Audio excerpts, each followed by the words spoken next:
Designing parts for CNC machining is all about efficiency and precision, and understanding the key principles can save you both time and money.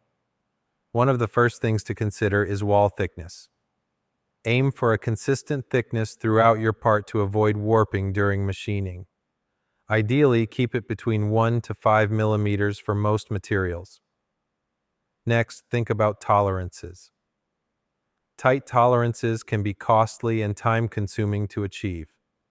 Unless absolutely necessary, stick to standard tolerances to keep your production smooth and budget-friendly. Also, consider the geometry of your design. Avoid sharp internal corners. Instead, use fillets or radii. This not only enhances the strength of your part, but also makes it easier for the CNC machine to operate. Don't forget about features like holes and slots. Ensure they're appropriately sized and positioned to facilitate easy machining. A good rule of thumb is to keep hole diameters at least 2.5 times the diameter of the tool you're using.